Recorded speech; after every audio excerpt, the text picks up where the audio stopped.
बिस्मिल्लाहिर्रहमानिर्रहीम अस्सलाम वालेकुम वेलकम बैक। और जनाबे वाला सीसीएनए साइबर ऑप्स का लेक्चर नंबर 17। ये आज हमारा चैप्टर नंबर मुझे भी भूल गया है बुक बड़ी दूर पड़ी हुई है, मेरा उठने का कोई मूड नहीं है। तो आज हम ये पूरा चैप्टर पढ़ लेंगे और इसके बाद ना हम जरा हार्ड कोर सिस्को से हट के विंडोज एनवायरनमेंट में चले जाएंगे, जहाँ पे सिज ऑप्स का सिस्टम ऑपरेशंस का जो सा है काम है। ठीक है, तो शुरू करते हैं।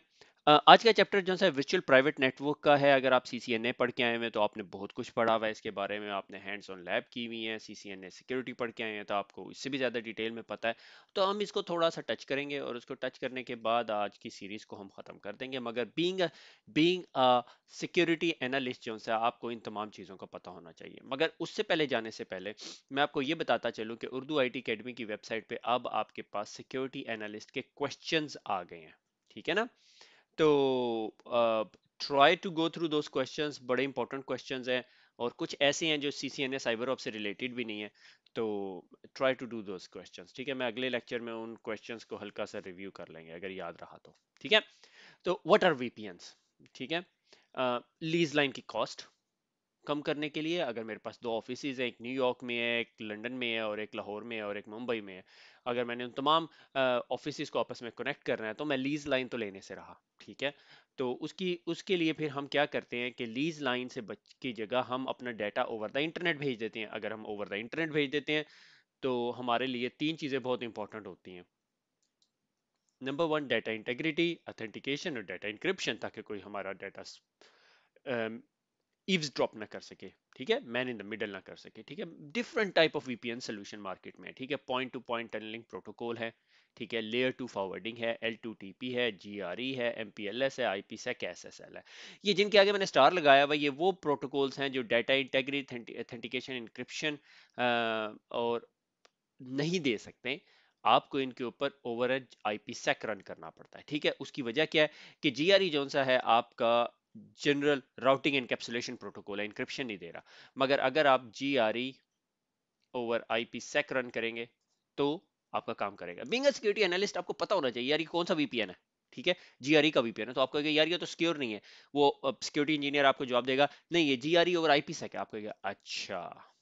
ठीक है, तो ये तमाम चीजें जो सी ये बहुत इंपॉर्टेंट है। IPsec के लिए VPN है, SSL आपके लिए VPN है। ठीक है, अच्छा, अब उसके बाद एक चीज जो आप लोगों ने यहाँ पे समझनी है वो ये है कि जो IPsec है वो एज अ फ्रेमवर्क है। फ्रेमवर्क किसे कहते हैं हम लोग, ये चीज आपका फ्रेमवर्क है और इसमें आप कोई भी चीज यूज कर सकते हो। AH ऑथेंटिकेशन हेडर, ESP और AH कुछ भी कर सकते हो। हमें अब थोड़ी देर बाद आपके लेक्चर्स के बाद आपको पता चलेगा यार AH खत्म हो गया, कोई AH को यूज नहीं करता, उसकी लिमिटेशंस हैं। ठीक है, ये IPsec प्रोटोकॉल है। कॉन्फिडेंशियलिटी के लिए आपको इंक्रिप्शन चाहिए, डैश है, 3 है, डैश है, AES है, सील है। कल को पता चले यार डैश 3 डैश फारिग होगी, AES हम यूज कर सकते हैं। AES के बाद कुछ और यूज कर सकते हैं। ठीक है, ABC प्रोटोकॉल आ जाता है, वो यूज कर सकते हैं। इंटेग्रिटी के लिए MD5, SHA के अंदर SHA 1 2 और 5 भी है मेरे ख्याल में, 3 भी है। ऑथेंटिकेशन, ऑथेंटिकेशन प्री शेयर्ड की भी है, RSA भी है, डिजिटल सर्टिफिकेट्स वगैरह और वो डिफी हेलमन ग्रुप 1 2 3 4 5। ठीक है, हम इसकी डिटेल में नहीं जा रहे कि ये क्या करते हैं। ये चीजें आप लोगों को सारी चीजें पता है कि डेस्क किस तरह काम करता है, MD5 किस तरह काम करता है, RSA किस तरह काम कर सकता है, डिफी हेलमन किस तरह काम करता है। ठीक है, उसकी मैंने जो स्लाइड लास्ट टाइम भी दी थी, अब दोबारा इस लेक्चर के एंड पे दोबारा मैंने वो स्लाइड डाल दी है। ठीक है, ताकि आपको क्लियर हो जाए। ठीक है, अच्छा, अब उसके बाद जो है site, different type of VPN है। एक VPN कनेक्शन कहलाता है साइट टू साइट VPN। ठीक है, दूसरी कैटेगरी जो बेसिक बिगर क्लासिफिकेशन है वो कहलाती है रिमोट एक्सेस एक्सेस VPN। ठीक है, तो दो जनरल ग्रुप हो गए, साइट टू साइट VPN हो गया आपके पास और रिमोट एक्सेस VPN हो गया। साइट टू साइट VPN क्या कि मेरा एक ऑफिस है लंदन में और एक न्यूयॉर्क के अंदर है और मैंने उन्हें कनेक्ट करना है और वो 24/7 कनेक्टेड रहे। ठीक है, नेटवर्किंग बिटवीन टू और मोर साइट, उसके लिए आपके पास सोल्यूशन IPsec, GRE, MPLS। अब आपको पता है GRE MPLS के अंदर इंटेग्रिटी इंक्रिप्शन के ऑप्शन नहीं है, मगर you can run an IPsec on the top of them. ठीक है, तो ये हो गया साइट टू साइट VPN जो 24/7 अप रहते हैं। ठीक है, दूसरा type of VPN is called remote access VPN। Remote access VPN क्या होता है कि कोई यूजर वर्क फ्रॉम होम कर रहा है, ठीक है, या रिमोट साइट कर रहा है या ऑन द मूव है, चल रहा है, एक जगह से दूसरी जगह जा रहा है। तो ये तमाम चीजें जो सी हैं ये आपको कैटेगराइजेशन देती है। साइट टू साइट वीपीएन उन तमाम जगहों के लिए जिनको आपने 24/7 अप रखना है। रिमोट एक्सेस वीपीएन जिस तरह वर्क फ्रॉम होम है या रिमोट साइट से, उसके लिए आपको रिमोट एंड के ऊपर राउटर फायरवॉल टाइप की चीज नहीं चाहिए, उसके लिए आपको रिमोट एंड पे क्लाइंट पीसी ही चाहिए। ठीक है। अब रिमोट एक्सेस वीपीएन में फिर फर्दर टू क्लासिफिकेशन, एक क्लाइंटलेस है, एक क्लाइंट बेस है। क्लाइंटलेस क्या, जिसके अंदर आपको क्लाइंट के मशीन के ऊपर, लैपटॉप के ऊपर आपको सिस्को एनी कनेक्ट, अगर आप पालो अल्टो की बात कर रहे हैं तो ग्लोबल प्रोटेक्ट, और भी डिफरेंट कंपनीज के डिफरेंट टूल्स हैं, वो यूज करने की जरूरत नहीं है। ठीक है। आप सिर्फ ब्राउजर खोलेंगे https vpn.urduitacademy.com। ठीक है। ये आप वहां पे अपना यूजर नेम पासवर्ड, अगर टू फैक्टर ऑथेंटिकेशन लगी हुई, टू फैक्टर ऑथेंटिकेशन करेंगे और आपके सामने एक पोर्टल आ जाएगा। वहां पे आप क्लिक करेंगे तो आपकी जो एप्लीकेशन चलनी शुरू हो जाएगी। अगर आप सेल फोर्स है, सेल फोर्स, सीआरएम है, सीआरएम, और जो भी चीजें आपकी वो चल सकती हैं। ठीक है। मगर क्लाइंट बेस्ड वीपीएन क्या, कि आपके पास ये आईपीसेक बेस्ड वीपीएन है। ठीक है। जिस तरह आपका साइट टू साइट वीपीएन में आईपीसेक काम करता है, रफली उसी तरह काम हो रहा है इसमें भी। और ये क्या करेगा, आपके पीसी को जो सा है उस नेटवर्क का मेंबर बना देगा। जबकि क्लाइंटलेस वीपीएन के अंदर जो एसएसएल वीपीएन है, उसमें आप उस नेटवर्क का मेंबर नहीं बने, उसमें बैठ के आप पिंग नहीं कर सकते। मगर जब आप क्लाइंट बेस्ड वीपीएन करेंगे तो आप ऐसे हैं जैसे अपने ऑफिस के डेस्कटॉप पे बैठे हुए। ठीक हो गया। आगे चलते हैं। तो ये जो सा है ना, ये मैंने स्लाइड जो सी है सिस्को से लिए। Full network access, Cisco VPN client जो है आपको फुल नेटवर्क एक्सेस देते हैं। ठीक है। ये आपको इंजीनियर्स, अकाउंट मैनेजर, ठीक है। और ये client less layer 7, I don't know why they meant layer 7, client less any connect VPN client. और इसके लिए जो सा है आपके पास पार्टनर डॉक्टर्स, अगर कोई आपने एप्स पब्लिश की हुई है। ठीक है। ये इतना क्लियर, उसे क्या कहते हैं, डिफ्रेंसिएशन नहीं दिखाई हुई इन लोगों ने। ठीक है। मगर मैंने आपके लिए एक स्लाइड ऐड की थी, मेरे ख्याल में आखिर में हमने निकाल दी थी। तो आ, ये हम रिमोट एक्सेस वीपीएन के अंदर दो डिफरेंशिएशन की बात कर रहे हैं। ठीक है। एक क्लाइंट लेस है और एक जो सा है क्लाइंट बेस्ड है। जो क्लाइंट बेस्ड वीपीएन है उसमें आपको फुल नेटवर्क एक्सेस मिल जाती है। क्लाइंट लेस के अंदर आपको सॉर्ट ऑफ सिर्फ एप्लीकेशन आपको पोर्टल पे नजर आनी शुरू हो जाती है, आप उनको क्लिक करते हैं और यूज कर सकते हैं। ठीक है। अच्छा, अब आ जाते हैं हम आईपी सेक, क्योंकि आईपी सेक अपनी देर से हम बात कर रहे हैं कि आईपी सेक जो है ना, इन तमाम चीजों का के अंदर यूज होने वाला फ्रेमवर्क है। ठीक है। आईपी सेक का एक इंपॉर्टेंट कंपोनेंट जो है ना, वो आइक है, इंटरनेट की exchange protocol, to negotiate and establish a secure site to site और remote access VPN टनल। यानी एक site to site remote access VPN tunnel जो सी है वो बनाने के लिए। ठीक है। आइक जो सा फ्रेमवर्क है, जो आइजा कैम्प से मिला है। ठीक है। तो और आरएफसी के अंदर डिफाइन किया हुआ है। आइक वर्जन 2 भी आरएफसी के अंदर है। आइक वर्जन 2 थोड़ा सा एडवांस किस्म का है, मोर एफिशिएंट है, कुछ नेटवर्क्स में यूज होता है। ठीक है। अच्छा, अब आइक जब है, जब हमने ये दो डिवाइसेस हैं, ये जो दो राउटर्स हैं, उनके दरमियान में जब हमने कनेक्शन स्टैब्लिश करना है, तो आइक जोन सा है वो दो फेजेस से गुजरता है। ये की कंपोनेंट, अगर आपने ये समझ लिया आपको आईपी से याद हो जाएगा। ठीक है। Phase one is a management traffic, कि अगर सबसे पहले स्टेज के ऊपर ये पीयर है, से फॉर एग्जांपल इसका आईपी एड्रेस है 1.1.1.1, इसका 2.2.2.2। ठीक है। इन दोनों ने आपस में एक दूसरे के साथ कनेक्शन स्टैब्लिश करना है। और ये जो सा है secure bidirectional communication between an IPsec peer. IPsec peer किसे कहेंगे हम, ये एक आईपीसेक पीयर है, ये एक आईपीसेक पीयर है, इनके दरमियान कनेक्शन बना लेगा। ठीक है। ये जो सा है ये आइजैक ऐसे बन गया। ठीक है। यूनी डायरेक्शनल लिखा हुआ, ये बाई डायरेक्शनल होता है। ठीक है। ये मैनेजमेंट ट्रैफिक के लिए, कि भाई कितनी देर के लिए हमारे कनेक्शन हुआ हुआ है, मैनेजमेंट से रिलेटेड तमाम ट्रैफिक इससे जाती है। अगर आप आईएसडीएन का जमाना यूज याद करें तो ये आईएसडीएन बीआरआई के अंदर 2B+1D होता था ना, 2B+1D था, हाँ। ठीक है। तो इसी तरह मैनेजमेंट ट्रैफिक इसके अंदर से जाएगी। ये आपकी नेटवर्किंग की जो ट्रैफिक है, या एक मशीन से दूसरी मशीन की जो ट्रैफिक है वो नहीं जाएगी। उसके बाद फेज वन कंप्लीट होने के बाद फेज टू एस्टेब्लिश होता है। ठीक है। उसे हम जो सा आइक फेज टू कहते हैं, उसमें डाटा ट्रैफिक होती है। ठीक है। और उसके अंदर जो सा आईपीसेक एसए जो सा है वो एस्टेब्लिश होता है। और वो जो सा है यूनी डायरेक्शनल होता है। ये पता नहीं मैंने क्या क्या गलती की हुई है, यूनी डायरेक्शनल ऐसे होता है। ठीक है। सिक्योरिटी एसोसिएशन, हम देखेंगे सिक्योरिटी एसोसिएशन क्या। ठीक है। अगर मैं ये कमांड मैंने दिखाई हुई है, शो क्रिप्टो आइक 1 ऐसे, ये जो फेज वन का जो आइजैक कैंप ऐसे, ठीक है। शो क्रिप्टो आइजैक ऐसे भी कर सकते हैं, ठीक है, आइजैक ऐसे ज्यादा बेहतर कमांड है। और आईपीसेक एसए जो सा है वो फेज 2 के स्टेटस चेक करने के लिए, ये आईपीसेक ऐसे। और ये देखिए यहाँ पे आपको बता रहा है कि एक्सेस लिस्ट लगी हुई है, कहाँ से आईपी एड्रेस कहाँ तक जा रहे हैं, इनक्रिप्टेड ट्रैफिक और सीक्वेंस नंबर, और इसके अंदर बहुत ज्यादा डिटेल्स भी आ सकती है, ठीक है। वो हम मेरे ख्याल में मिस कर रहे हैं, ठीक है, उसमें एसपीआईज की कहानी आ जाती है, मगर आपकी बुक ने उसको फोकस नहीं किया। मगर मैं आखिर में मेरी कोशिश है ये सारे कॉन्सेप्ट पढ़ा के एक डायग्राम बना लें हम लोग। जब वो डायग्राम बना लेंगे ना तो आपको सारी चीजें जो से है वो क्लियर हो जाएंगी।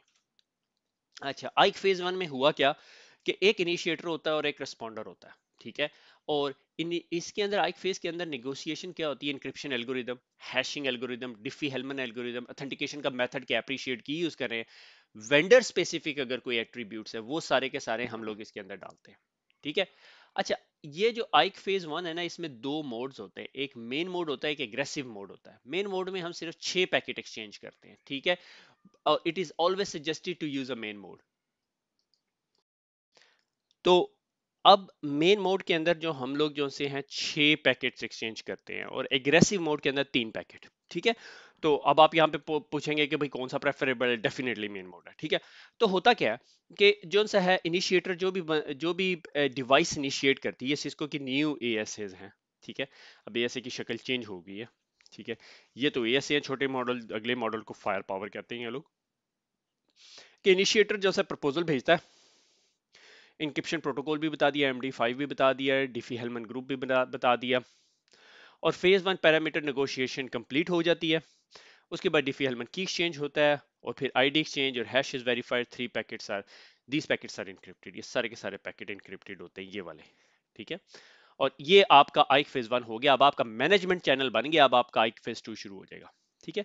अब इसके अंदर जोन से है ना 3 4 चीजें हैं नेट रिवर्सल की। अगर आपकी आईपी सेक की पैकेट जोन सा है, ट्रैफिक जोन सी है, वो इनके बीच में कोई एक ऐसी डिवाइस है जो नेट कर रही है, ठीक है, तो वो एक मसले की बात है। उसकी वजह ये है कि ये जो आपके पैकेट हैं ये इंक्रिप्टेड होते हैं यूजिंग ईएसपी, ठीक है। ईएसपी मैंने यहाँ पे एक्सप्लेन किया मेरे ख्याल में,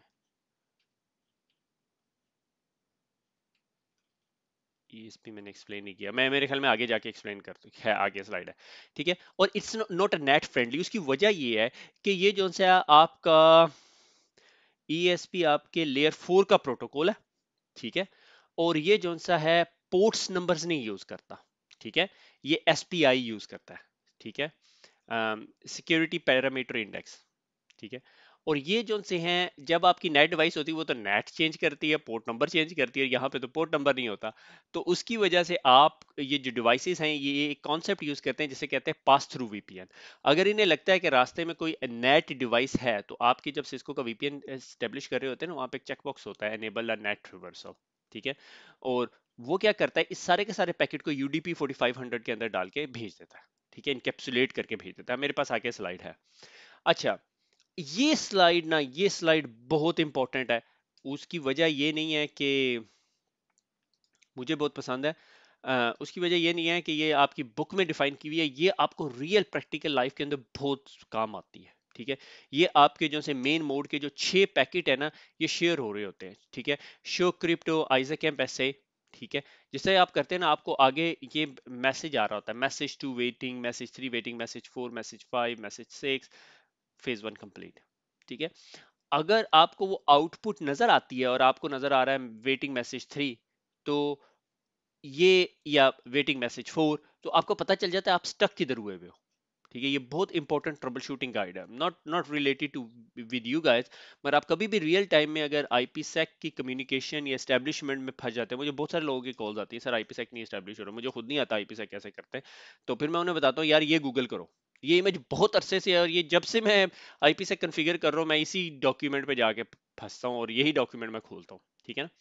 तो उसके बाद आ जाता है आइक फेस 2। यही वो स्टेप, अब चैनल 1 हमारा स्टैब्लिश हो गया, अब हमने चैनल 2 स्टैब्लिश करना है, ठीक है। उसी में इंक्रिप्शन एल्गोरिदम है, आईपी सिक्योरिटी एसोसिएशन है, और इसके अंदर जो सा है एक क्विक मोड है, ठीक है, और एक मेन मोड कहलाता है, ठीक है। और इसमें 2 एसेस बनते हैं, यानी जो से हम मैंने कहा था यूनी डायरेक्शनल होता है, कि एक इस डायरेक्शन के लिए जो ट्रैफिक आ रही है और एक इस डायरेक्शन के लिए जो ट्रैफिक आ रही है, उसे हम सिक्योरिटी एसोसिएशन कहते हैं। एक इनबाउंड होता है, एक आउटबाउंड होता है, और तमाम सिक्योरिटी एसोसिएशंस को एसपीआई डिफाइन करते हैं, ठीक है। और इसके अंदर एक मोड होता है ट्रांसपोर्ट मोड और टनल मोड, ठीक है, उसको हम देखेंगे अभी, ठीक है। प्रपोजल भेजा हमने, ठीक है, ऐसे प्रपोजल आ गया, कंप्लीट हो गया, क्विक मोड हो गया। अब इसके अंदर ट्रांसपोर्ट मोड और टनल मोड क्या है? ट्रांसपोर्ट मोड के अंदर जो पूरे का पूरा हमारा टीसीपी का पैकेट है और आईपी का पैकेट है, ठीक है, ट्रांसपोर्ट मोड में ये सारे का सारा इंक्रिप्टेड होता है। टनल मोड के अंदर ये सारे का सारा इंक्रिप्टेड होता है और न्यू आईपी हेडर लग जाता है। ठीक हो गया? ये बहुत इंपॉर्टेंट चीजें हैं समझने के लिए। आगे चलते हैं, ये आ गया ESP एंड AH। AH को याद करें कि ये ऑथेंटिकेशन हेडर है, ठीक है, ट्रांसपोर्ट मोड और टनल मोड के अंदर यूज हो रहा था। ये पुराना प्रोटोकॉल है, कोई नहीं यूज करता, सब लोग जो से ESP को यूज करते हैं। और ESP के अंदर जो सा है ये ट्रांसपोर्ट मोड है कि ये आपका डाटा है, इसको हमने इनक्रिप्ट कर दिया, ESP का हेडर लगा दिया, IP का हेडर उसी तरह रहने दिया, ये जो IP का हेडर है ये सेम है।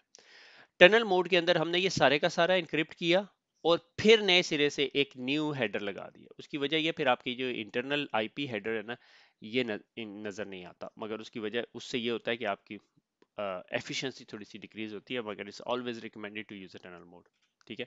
अच्छा, यहाँ पे मैं इस वीडियो को स्टॉप करके एक एम्प्टी स्लाइड इंसर्ट करता हूँ, ठीक है, या इसी स्लाइड का ये डाटा को डिलीट कर देते हैं और हम ना एक VPN स्टैब्लिश करते हैं, ठीक है।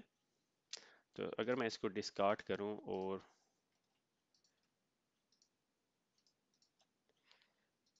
ये ले जी, ठीक है। अब हुआ ये सारा लेक्चर अगर आपको पिछला समझ नहीं आया तो कोई टेंशन की बात नहीं है।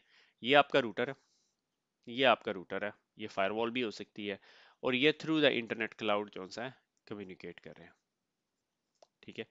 यहाँ पे A नेटवर्क है, यहाँ पे B नेटवर्क है, बस एनफ हो गया। अब ब्लू कलर ले लेते हैं। अच्छा, अब होगा ये कि सबसे पहले A नेटवर्क पे एक पीसी पड़ा होगा, ठीक है, वो एक ट्रैफिक भेजेगा, ठीक है। ये मैंने कहा 10.x का नेटवर्क है, ये 20.x का नेटवर्क है। ये से फॉर एग्जांपल ये कहता है पिंग करो 20.x को, ठीक है। तो ये क्या इसने क्या प्रोड्यूस की? इंटरेस्टिंग ट्रैफिक, ठीक है, ये आपने डिफाइन की हुई होगी। जिस तरह ये ट्रैफिक इस फायरवॉल या रूटर के पास आएगी, ये रूटर देखेगा और ये कहेगा हाँ अच्छा मुझे पता है ये ट्रैफिक किधर भेजनी है, ये मैंने पीयर नंबर इस पे भेजनी है जिसका आईपी एड्रेस है 2.2.2.2, मेरा आईपी एड्रेस है 1.1.1.1, ये पब्लिक आईपी एड्रेस है, ठीक है। बहुत हो गया, नीला कलर, सबस कलर पे आ जाते हैं। अच्छा, जिस तरह ये इस राउटर के पास आएगा, राउटर कहेगा I have to create interesting traffic आ गई, मुझे आइक फेज 1 स्टैब्लिश करना है ताकि मैं मैनेजमेंट प्लेन नहीं कहना चाहिए, मैनेजमेंट चैनल स्टैब्लिश कर लूं, ठीक है। ये जाके अपने पॉलिसी सेट में देखेगा, ठीक है, पॉलिसी सेट इस पे बना होगा फायरवॉल पे, पॉलिसी सेट में देखेगा और पॉलिसी सेट में ऑथेंटिकेशन कौन सी यूज करनी है, डिफी हेलमन ग्रुप कौन सा यूज करना है, इंक्रिप्शन कौन सी यूज करनी है, की कौन सी यूज करनी है, हैशिंग कौन सी यूज करनी है, ठीक है। वो देख के पीयर एड्रेस के हिसाब से एक मैनेजमेंट चैनल स्टैब्लिश कर देगा, ठीक है। ये मैनेजमेंट चैनल स्टैब्लिश हो गया, ठीक है। हमें हमें इसे कहते हैं आइजा कैंप ऐसे। और ये जो सा ऐसे होगा, ये बाय डायरेक्शनल होगा, बाय डायरेक्शनल होगा, यानी ये इस तरह का होगा, ठीक है। यानी एक ही सिक्योरिटी एसोसिएशन होगी 111 के और 222 के दरमियान। जब ये स्टैब्लिश हो जाएगी, अब ये जो सा है फेज 2 की तरफ जाएगा। अब फेज 2 के लिए डिफरेंट कलर यूज कर लेते हैं, हम यूज कर लेते हैं पर्पल कलर, ठीक है। अब फेज 2 के अंदर क्या होगा कि दो सिक्योरिटी एसोसिएशंस बनेंगे, मगर उसके लिए हम लोगों ने एक चीज डिफाइन की होती है फायरवॉल के ऊपर, इस कॉल्ड ट्रांसफॉर्म सेट, ठीक है। ये ट्रांसफॉर्म सेट होता है। अब जब हम ट्रांसफॉर्म सेट देखेंगे तो ट्रांसफॉर्म सेट के अंदर उसने बताया होगा कि ये डाटा यहां से ट्रांसफर करना है, ठीक है। आइक फेज 2 इनिशिएट हो गया और वो आपके लिए दो सिक्योरिटी एसोसिएशंस बनाएगा, ठीक है। और इन सिक्योरिटी एसोसिएशंस के साथ एक यूनिक पैरामीटर यूज करता है which is called SPI, security parameter index, ठीक है। ये जो से आपका आइक फेज 2 हो गया, ये आइक 2 हो गया, शो क्रिप्टो, IPsec ऐसे जब करते हैं तो आपको इसके बारे में इंफॉर्मेशन मिलती है, शो क्रिप्टो आइजाकैम्प ऐसे करते हैं तो इसके बारे में इंफॉर्मेशन मिलती है। अब ये जो है आपका VPN टनल स्टैब्लिश होगी, अगर मैं ये VPN टनल बना दूं जिसमें ये दोनों स्टैब्लिश हैं, तो ये आपका VPN है, ठीक है। ICFIS 1, ICFIS 2, ICFIS 1 आइजाकैम्प ऐसे है जिसमें बाई डायरेक्शनल सिक्योरिटी एसोसिएशन बनती है। ICFIS 2 के अंदर यूनी डायरेक्शनल होती हैं, तो इसलिए दो एसेज बनती हैं और हर एसे को आइडेंटिफाई करने के लिए उसके पास SPI होती है। अच्छा, अब इधर एक चीज जो सी है बहुत इंपॉर्टेंट कंपोनेंट है। अगर मैं इधर इधर इस जगह पे एक अदसा लगाऊं, ठीक है, वायर